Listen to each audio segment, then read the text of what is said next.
आदाब, मुंसिफ टीवी में आपका इस्तकबाल है। उत्तर प्रदेश और उत्तराखंड की खबरों के साथ मैं हूं मोनी सनवर। देखेंगे तमाम बड़ी खबरें। आगाज करेंगे हेडलाइंस के साथ।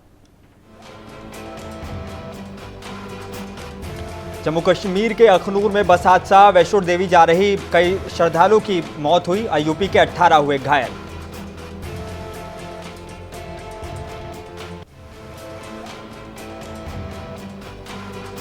रक्षा मंत्री राजनाथ सिंह पहुंचे कुशीनगर, बोले बीजेपी नहीं खत्म करेगी रिजर्वेशन, अपोजिशन कर रहा है बहकाने का काम।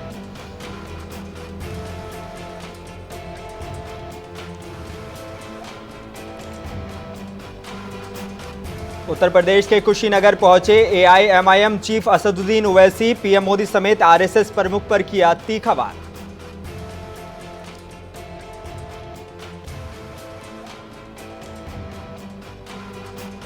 और उत्तराखंड के रुड़की से सिविल हॉस्पिटल से नवजात बच्चा हुआ गायब, सीएमएस ने मांगी रिपोर्ट, जांच के लिए 3 सदस्यीय कमेटी का किया गया गठन।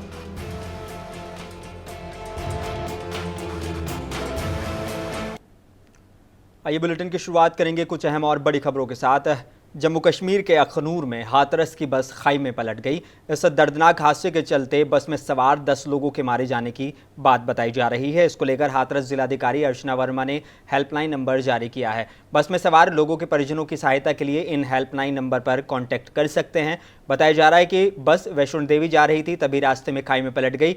बस में सवार कई लोगों के घायल होने की भी सूचना है। जानकारी के मुताबिक बस अखनूर चौकी चोरा काली धारपंच रोड से श्रद्धालुओं को लेकर कुरुक्षेत्र होते हुए शिव खोड़ी जा रही थी और चौकी चोरा तुगी मोड़ के पास दुर्घटनाग्रस्त हो गई और पहाड़ी के नीचे लुढ़क गई, जिससे चीख पुकार मच गई। राहगीरों समेत आसपास के गुजर रहे वाहनों से लोग बाहर निकले। पुलिस को इत्तला दी गई। करीब 10 लोगों के मारे जाने की खबर है और 40 लोग घायल बताए जा रहे हैं।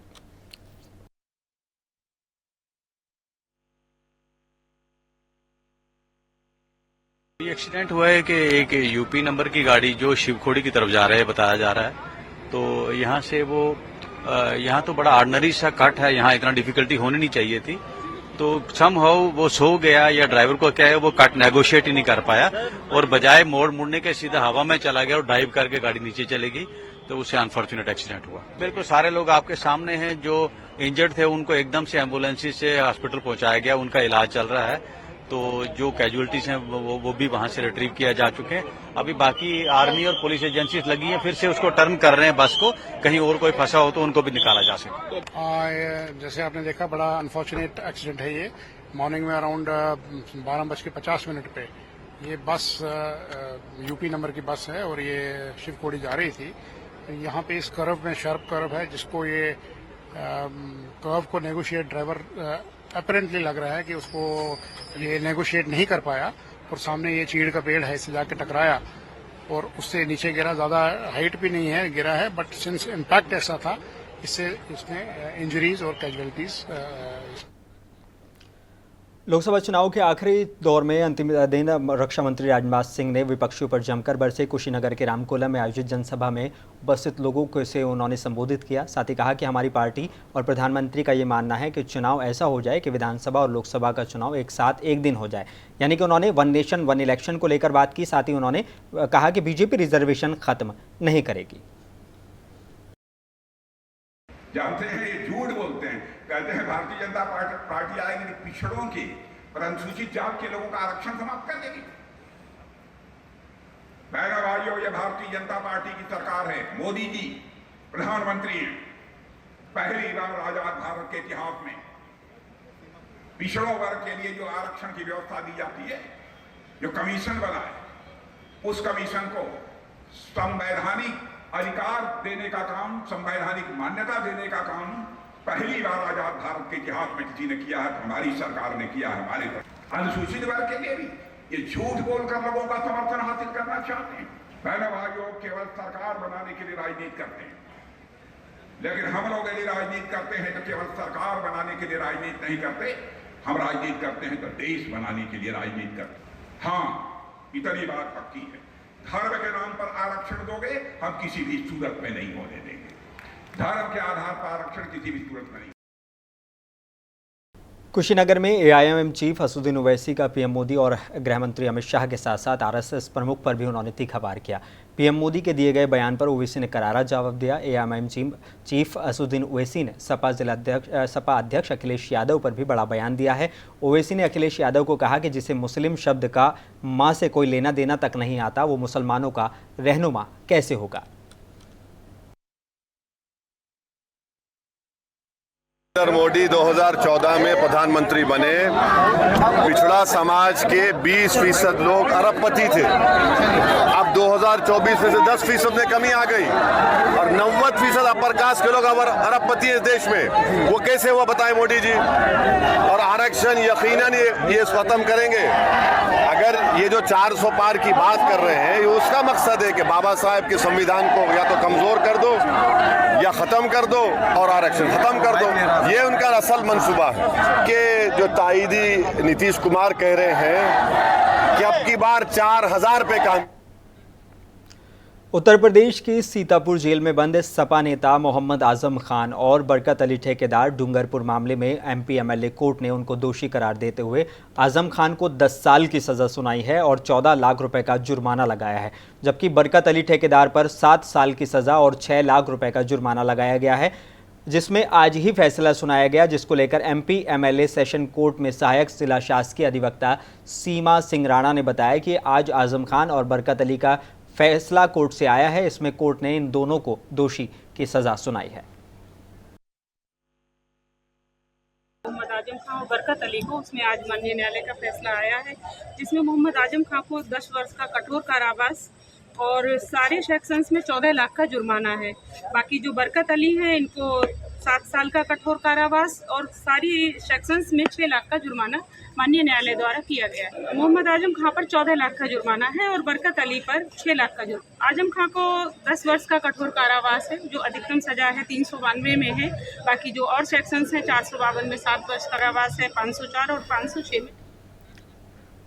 उत्तराखंड के रुड़की का सिविल हॉस्पिटल एक बार फिर से चर्चाओं में है। इस बार सिविल हॉस्पिटल से नवजात शिशु गायब होने से अस्पताल प्रबंधन में हड़कंप मचा हुआ है। हालांकि अस्पताल के सीएमएस ने पूरी रिपोर्ट सीएमओ हरिद्वार को भेज दी है। उनका कहना है कि सीएमओ हरिद्वार इस पूरे मामले की जांच के लिए 3 सदस्यीय कमेटी का उन्होंने गठन किया है, जो जल्द अपनी रिपोर्ट देगी। उधर अस्पताल के भी सभी सीसीटीवी कैमरे को खंगाला जा रहा है। के अंदर जो महिला थी जिसकी यहाँ डिलीवरी 20 तारीख को हुई है, उसके पूर्व में 3 अल्ट्रासाउंड थे, जिसमें कि उसके 2 बच्चे दिखाए गए थे। उसी आधार पर हमारी गायनेकोलॉजिस्ट और स्टाफ जो ड्यूटी पे था, उन्होंने भी ट्विन प्रेगनेंसी ही दिखा के उसको आगे की हमने कार्रवाई, उसकी डिलीवरी करवाई।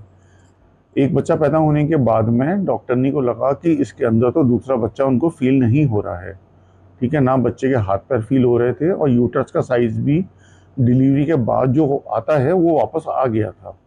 तो उनको शक हुआ और उस शक में फिर उन्होंने आगे रिस्क ना लेते हुए कि ऐसा ना हो कि बच्चेदानी में कुछ खराबी हो, ठीक है। उत्तर प्रदेश के बिजनौर में मेरठ पौड़ी नेशनल हाईवे पर बिजनौर शहर में प्रॉपर्टी डीलर की गोली मारकर हत्या कर दी गई। वारदात को अंजाम देकर दोनों हमलावर बाइक से फरार हो गए। मृतक के परिजनों में कोहराम मचा हुआ है। उधर पुलिस जांच पड़ताल कर रही है और आरोपियों की गिरफ्तारी के लिए 3 टीमों का गठन एसपी नीरज कुमार जादौन ने किया है। 8:15 बजे पुलिस को सूचना प्राप्त हुई थी कि एक सुशील कुमार और उनको कुछ अज्ञात लोगों ने गोली मार दी। उनको तत्काल अस्पताल पहुंचाया गया, अस्पताल में मृत घोषित कर दिया गया। अभी मैं अस्पताल आया, घटनास्थल का निरीक्षण करने जा रहा हूँ। घर वालों से भी बातचीत की कि कभी फिलहाल घर वालों ने कुछ बताया नहीं। तो घर वाले थोड़े, आपको बताइए, शॉक्ड हैं कि अचानक उनको सूचना मिली। घर वालों से आराम से बात की जाएगी और घटनास्थल का निरीक्षण किया जा रहा है। वहाँ पे तमाम कैमरे भी लगे, किसी न किसी फुटेज में घटना आ जाए उसी।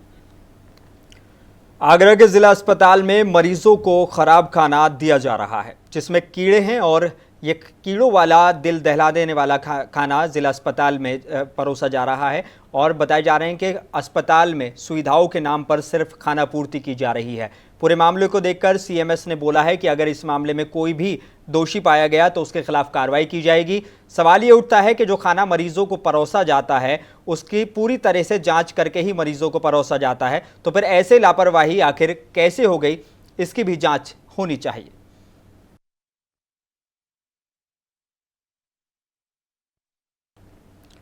उत्तर प्रदेश के लखीमपुर खीरी में लाखों की लागत से नाले का निर्माण किया जा रहा है, लेकिन उसमें भ्रष्टाचार की खबरें हैं। बताया जा रहा है कि नाला निर्माण में जो ईंटें लगाई जा रही हैं वो भूसे की तरह बिखर रही हैं और ग्रामीणों ने वीडियो बनाकर इसका सोशल मीडिया पर वायरल कर दिया और कहा जा रहा है कि मसाले में सीमेंट कम, रेत का इस्तेमाल ज़्यादा किया जा रहा है और जो सत्ता पक्ष है उसका ठेकेदार करीबी बताया जा रहा है, जिसकी वजह से अफसर उस पर मेहरबान हैं।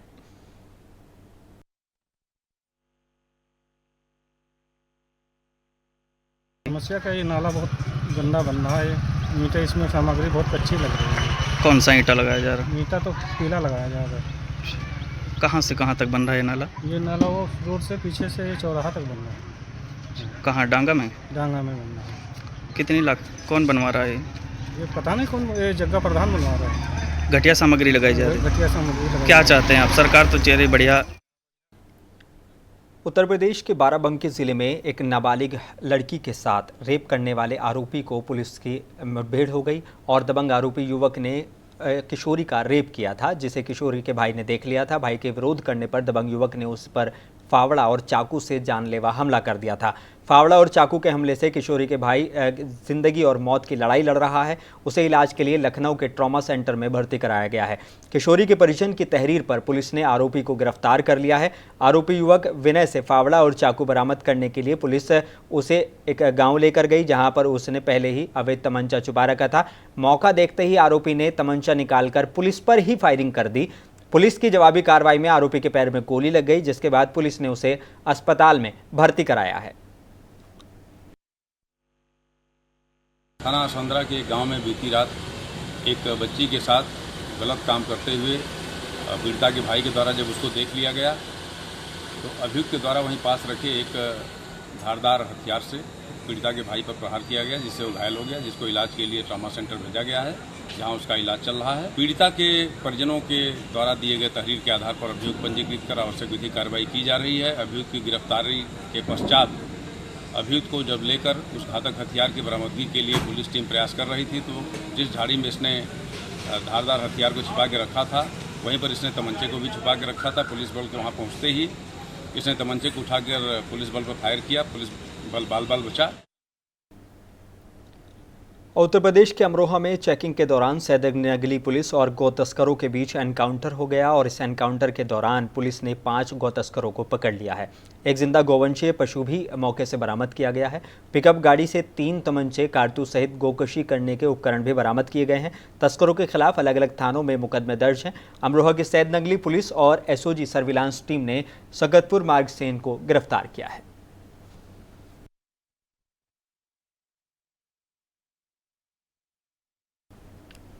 उत्तर प्रदेश के फिरोजाबाद में एक मर्डर को अंजाम देने वाले 2 आरोपियों को घटना के 4 दिन बाद पुलिस ने पकड़ लिया है। थाना सिरसागंज और एसओजी पुलिस की टीम ने संयुक्त कार्रवाई में इसको कामयाबी मिली है। दोनों के कब्जे से 2 तमंचा और कारतूस बरामद किए गए हैं।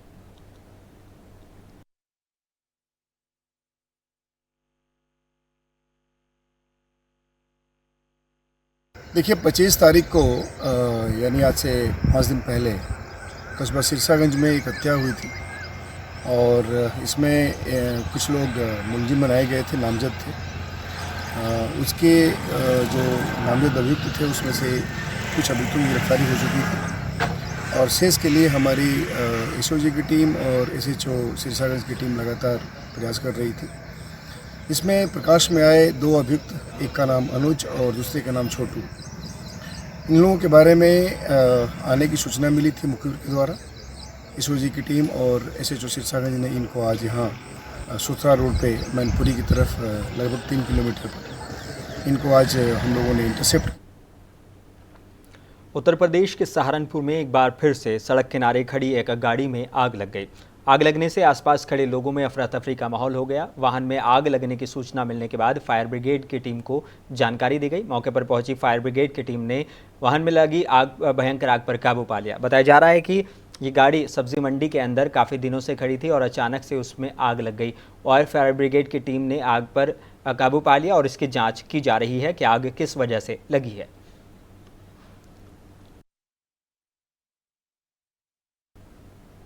उत्तर प्रदेश के जौनपुर में डीएम रविंद्र कुमार मांदड़ ने मीडिया से बात करते हुए मतगणना के संबंध में लोगों को जानकारी दी है।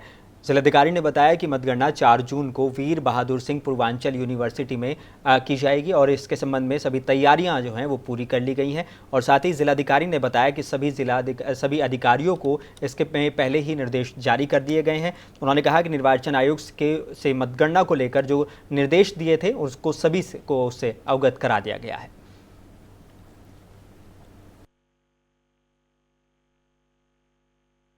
और एक ही जगह से मुख्य द्वार से सभी की एंट्री की जाएगी। मीडियाकर्मियों की, एजेंट्स की, जो भी लोग अंदर कर्मचारी वगैरह रहेंगे वो सभी की एंट्री एक पॉइंट से की जाएगी। पार्किंग का स्थान निर्धारित कर दिया गया है। सभी जगह पे चेकिंग फिस्किंग की व्यवस्था की गई है और ये सुनिश्चित किया जाएगा कि मतगणना वाले दिन पूरी तरह से शांति इसके संबंध में जो भी उपद्रवी तत्व ऐसे चिन्हित किए गए हैं उनके ऊपर प्रिवेंटिव कार्रवाई ऑलरेडी की जा चुकी है। पूरी तरह से सतर्क रूप से दृष्टि रखी जा रही है और जैसा कि मैंने कहा कि सुनिश्चित किया जाएगा पूरी तरह से शांतिपूर्ण माहौल में मतगणना को संपूर्ण कराएं। वो हर एक किसी विधानसभा में मूव कर सकते हैं। वो आरओ के यहाँ पे रहते हैं तो आरओ के यहाँ पे जो भी टेबलेशन का काम है उसको वो वहाँ से साथ में देखते रहते हैं। तो ये पूरी इसकी प्रक्रिया है। कहीं पे बहुत ही प्रोसीजर बहुत ही सिंपल है। हर एक स्तर पे चेक्स एंड बैलेंसेज है। हर एक स्तर पे जो उम्मीदवार हैं उनके काउंटिंग एजेंट को लगाया गया है। तो इसमें कहीं पे गफलत की कोई गुंजाइश नहीं है। CCTV camera. Election commission of India के निर्देश पर झांसी में जिला निर्वाचन आयोग ने लोकसभा चुनाव 2024 के 4 जून 2024 को होने वाली मतगणना की पूरी तरह से तैयारियां कर ली हैं।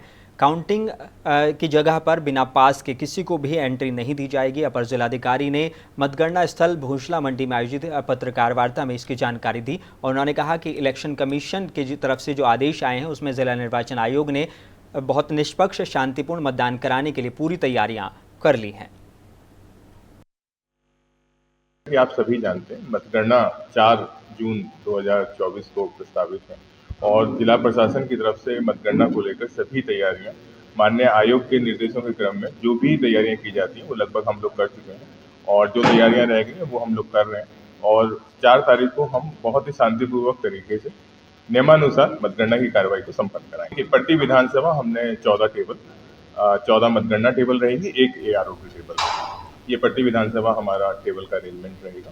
इसके अलावा 1 RO टेबल रहेगी और ETPVS की 3 टेबल रहेंगी और पोस्टल बैलेट की 5 टेबल रहेंगी। इन दिनों उत्तर प्रदेश में जबरदस्त गर्मी पड़ रही है। उत्तर प्रदेश के बांदा में भी बबेरू कस्बे की गल्ला मंडी में लू लगने से एक गुमटी दुकानदार की मौत हो गई। मौत की खबर सुनकर परिवार में कोहराम मच गया। पुलिस ने शव को पोस्टमार्टम के लिए भेज दिया है।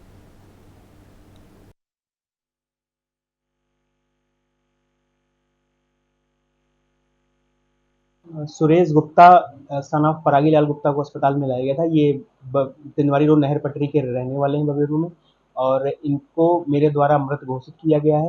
परिजनों के द्वारा ऐसा बताया गया है कि लू लगने के कारण इनकी मृत्यु। घटना लू से लगने से जो है उनकी मृत्यु हो गई है। हाँ, कैसे जानकारी मिली आपको? वहीं मंडी परिसर में काम करते थे तो वहीं से 2 लोग घर पहुंचे, सूचना दिए तो सब लोग गए। हाँ। फिर अस्पताल लाया गया। फिर इसके बाद जो डॉक्टर मृत घोषित कर दिया।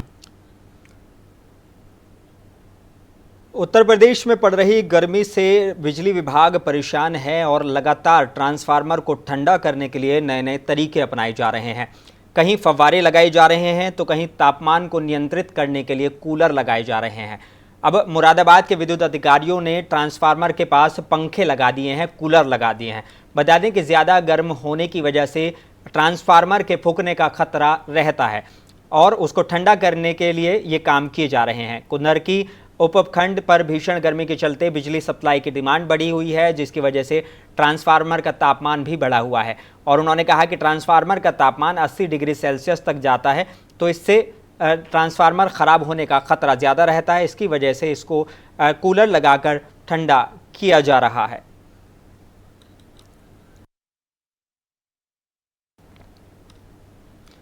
उत्तर प्रदेश के हरदोई की पौष कॉलोनी आवास विकास कॉलोनी में किसी भी सड़क पर आपको आवारा गोवंश दिख जाएंगे और साथ ही इनकी फाइट भी आपको देखने को मिल जाएगी। ऐसे में आज का ताज़ा मामला बीजेपी से विधायक श्याम प्रकाश के घर के बाहर का है, जहां 1 से 1.5 घंटे तक जमकर बुल फाइट हुई। दो सांड आपस में घंटों तक लड़ते रहे। इस दौरान घरों से बाहर खड़े वाहनों को भी उन्होंने नुकसान पहुंचा दिया।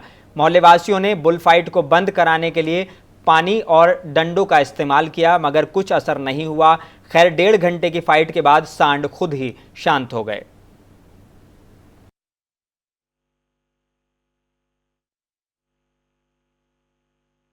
ये आवास विकास कॉलोनी है जो हरदोई का पड़ोसी इलाका बोला जाता है, और ये राम जानकी मंदिर के सामने से गली आई हुई है। वहीं पे सांड लड़ रहे थे बहुत तेजी से।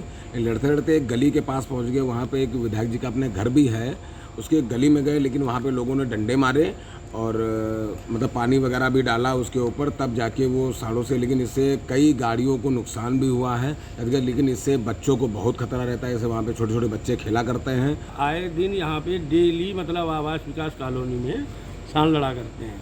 ठीक है, प्रशासन से पैसा आता है, सब कुछ आता है, नगर पालिका में सुनने वाला कोई नहीं, ऊपर से पैसा आता है, सब आराम से एसी में ठंडा रहे हैं। उत्तर प्रदेश के हरदोई में कछौना इलाके के कटिया मऊ में एक ढाबे पर टीन शेड के नीचे अवैध अस्पताल का संचालन हो रहा था, जहां छप्पर के नीचे कैंसर मरीज का इलाज किया जा रहा था। एडिशनल सीएमओ ने छापा मारकर इस अस्पताल को सीज कर दिया है। एसीएमओ ने कहा कि मामले में आवश्यक कार्रवाई की जा रही है।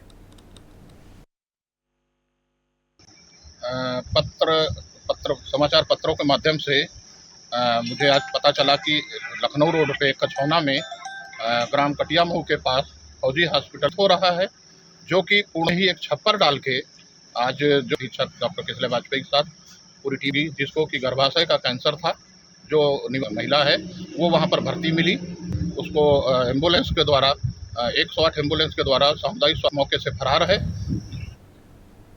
खबर उत्तर प्रदेश के मुजफ्फरनगर से है, जहां पर ज़बरदस्त गर्मी और हीट वेव का कहर जारी है। पारा 48 डिग्री पर पहुंच गया है और आगे भी इसके बढ़ने के आसार हैं। तो वहीं हीट वेव और भीषण गर्मी को देखते हुए मुजफ्फरनगर के एसएसपी अभिषेक सिंह ने अनोखी पहल करते हुए ट्रैफिक पुलिस के जवानों को किट तकसीम की है। इस किट में थर्मस, स्टील वाटर बॉटल और इलेक्ट्रॉल पाउडर है और चश्मा और हैट इसमें शामिल है। और इसके अलावा यातायात पुलिस कर्मियों को हीट वेव के संबंध में जागरूक भी किया गया है। आज जनपद मुजफ्फरनगर में यातायात पुलिस द्वारा यहाँ पर हीट वेव के संबंध में जागरूकता के लिए कैंप लगाया गया है। यहाँ पर जो नगर पालिका के द्वारा लगा हुआ वाटर कूलर था, उसका भी जीर्णोद्धार यातायात पुलिस द्वारा कराया गया है, जिसका उद्घाटन मेरे द्वारा किया गया है। और हमारे ट्रैफिक कर्मचारियों, पुलिस कर्मचारियों के लिए जो इस धूप, इतनी तपती गर्मी में ड्यूटी दे रहे हैं, उनके लिए कैप्स और बॉटल्स का वितरण किया गया है। साथ में ORS के पैकेट्स भी इनको दिए गए हैं। यहाँ पर पब्लिक के लिए भी ये सुविधा ओपन है कि इस वाटर कूलर से वो लोग भी तपती गर्मी में पानी का उपयोग कर सकते हैं। हमने अपने पुलिसकर्मियों को जागरूक किया है हीट वेव में। उत्तर प्रदेश और उत्तराखंड की खबरों में बस इतना ही। मुझे दीजिए इजाज़त। ताज़ा तफसीलात के लिए बने रहिए मुंसिफ टीवी के साथ।